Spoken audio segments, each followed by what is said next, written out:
दोस्तों, आज मैं आपको ले चलता हूँ भारत के एक ऐसे अनोखे कोने में जहाँ हर साल 27 मार्च से 15 अप्रैल के बीच धरती पर साक्षात महादेव और माँ काली का अवतरण होता है। क्या आप तैयार हैं ऐसी यात्रा के लिए जहाँ सिर्फ शरीर ही नहीं, आत्मा भी दंड देती है, जहाँ आस्था का हर कदम एक नया चमत्कार रचता है। तो कमर कस लीजिए, क्योंकि आज हम कंधमाल के गुढ़ारी ग्राम की उस अद्भुत दंड यात्रा का हिस्सा बनने जा रहे हैं, जिसे देखकर आपकी आंखें खुली की खुली रह जाएंगी। मस्ती एम्पायर पर एक बार फिर खुल रहा है मज़ेदार कहानियों और अनोखी परंपराओं का पिटारा। अरे, आप सोच रहे होंगे, ये दंड यात्रा आखिर है क्या चीज़?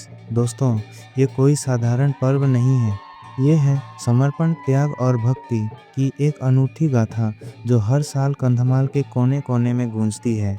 हमारे गुडारी ग्राम में तो ये परंपरा सदियों पुरानी है। गांव वाले मिलकर चंदा इकट्ठा करते हैं और हर साल इस यात्रा को भव्य बनाते हैं। यकीन मानिए, इसकी तैयारियां महीनों पहले शुरू हो जाती हैं। गांव के बड़े बुजुर्ग से लेकर बच्चे तक हर कोई अपनी जिम्मेदारी निभाता है। कोई चंदा जुटाता है, कोई सजावट करता है, तो कोई भक्तों के लिए खाने पीने का इंतजाम करता है। ये यात्रा सिर्फ गुड़ारी तक सीमित नहीं, बल्कि पूरे कंधमाल में धूम मचाती है, जो इस क्षेत्र की गहरी धार्मिक जड़ों को दर्शाती है। पूरा कंधमाल भक्ति और उत्साह के रंग में रंग जाता है। अब आता है इस यात्रा का सबसे मज़ेदार हिस्सा। इस यात्रा का मुख्य आकर्षण है हमारे आराध्य भगवान नवगुबा का कंधमाल के हर गांव में विचरण। लेकिन हमारे गुडारी ग्राम में तो बात ही अलग है दोस्तों। यहाँ मान्यता है कि स्वयं प्रभु महादेव और माँ काली अपनी दिव्य शक्तियों के साथ पधारते हैं। ज़रा सोचिए उस पल का नज़ारा, ढोल नगाड़ों की गूंज, भक्तों की भीड़ और हर तरफ श्रद्धा का माहौल। भक्तगण अपनी आंखों में श्रद्धा और हाथों में फूल, नारियल, केले और ताज़े फल लिए मंदिरों की ओर उमड़ पड़ते हैं। ये कोई साधारण दर्शन नहीं दोस्तों, ये है आत्मा से आत्मा का मिलन। एक बार की बात सुनो, मैंने एक छोटे बच्चे को देखा जो एक बड़ा सा नारियल लेकर जा रहा था, जो शायद उसके वजन से भी भारी था। उसकी माँ ने बताया कि उसने मन्नत मांगी थी कि उसकी परीक्षा में अच्छे नंबर आए। ये वो पल हैं जो इस यात्रा को खास बनाते हैं। कहते हैं, जो सच्चे मन से मन्नत मांगता है और इस दंड यात्रा में शामिल होता है, उसकी हर इच्छा पूरी होती है। यही वजह है कि हजारों लोग दूर दूर से इस यात्रा का हिस्सा बनने आते हैं। अब बात करते हैं दंड की। दंड यात्रा का नाम सुनकर ही समझ आता है कि इसमें कुछ खास है ना दोस्तों? ये कोई आसान काम नहीं। भक्तगण अपनी मनोकामना पूरी करने या प्रभु का आशीर्वाद पाने के लिए जमीन पर लेटकर या दंडवत प्रणाम करते हुए आगे बढ़ते हैं। ये शारीरिक रूप से बेहद कठिन है, लेकिन भक्तों की आस्था और संकल्प उन्हें हिम्मत देता है। मैंने कई बार देखा है, लोग धूप, धूल और पथरीले रास्तों पर भी बिना शिकायत के आगे बढ़ते हैं। उनके चेहरों पर दर्द नहीं, बल्कि शांति और संतोष दिखता है। ये देखकर रोंगटे खड़े हो जाते हैं दोस्तों। अब आता है इस यात्रा का सबसे रोमांचक हिस्सा। दोपहर 3 बजे से शुरू होता है भक्ति और ऊर्जा से भरा नृत्य का सिलसिला। भक्तगण देवी देवताओं के भेष में पारंपरिक संगीत पर थिरकते हैं।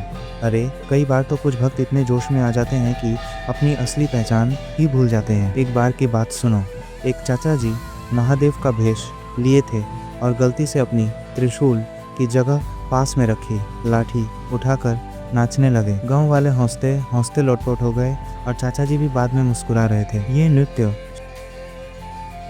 तक चलता है और इस दौरान पूरा गांव उत्सव के रंग में डूब जाता है। बच्चे खेलते हैं, महिलाएं गीत गाती हैं और पुरुष ढोल नगाड़ों की थाप पर झूमते हैं। लेकिन असली मजा तो रात में शुरू होता है। रात 12 बजे के बाद हमारे गुड़ारी में भक्त दंड उठाते हैं और शुरू होती है रात भर की दैवीय नृत्यों की श्रृंखला। यहाँ माँ काली का नृत्य होता है, जिसमें भक्त काली का रूप धारण कर अपनी शक्ति का प्रदर्शन करते हैं। सच कहूँ, कुछ भक्तों की एक्टिंग इतनी ज़बरदस्त होती है कि लगता है साक्षात काली माता प्रकट हो गई हैं।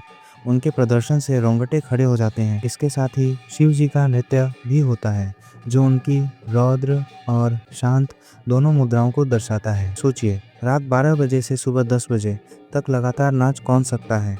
ये वही भक्त हैं जिनकी रग रग में भक्ति और ऊर्जा दौड़ रही होती है। और हाँ, एक मज़ेदार बात, कई बार बीच रात में जब माहौल थोड़ा शांत होता है, कुछ भक्त अपने किस्से सुनाना शुरू कर देते हैं। एक भक्त ने बताया कि कैसे उसकी मन्नत पूरी होने के बाद उसने एक हफ्ते तक दंड यात्रा में हिस्सा लिया और उसे एक पल भी थकान नहीं हुई। ये है इस यात्रा का जादू।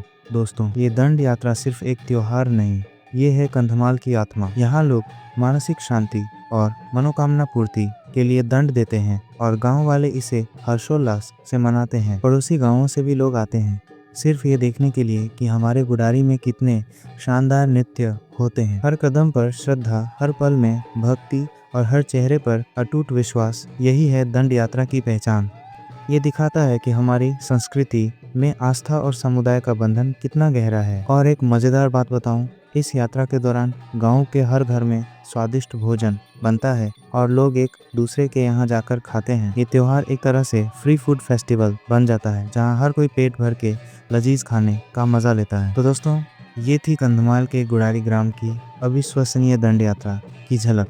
उम्मीद है आपको ये कहानी पसंद आई होगी और आपने इस अद्भुत परंपरा को करीब से जाना होगा। ऐसे ही मज़ेदार और अनोखी कहानियों के लिए हमारे चैनल मस्ती एम्पायर को सब्सक्राइब करना न भूलें। इस वीडियो को लाइक करें और अपने दोस्तों के साथ शेयर करें। अगली बार फिर मिलेंगे एक नई कहानी और नए रोमांच के साथ। तब तक के लिए जय हिंद, जय भारत।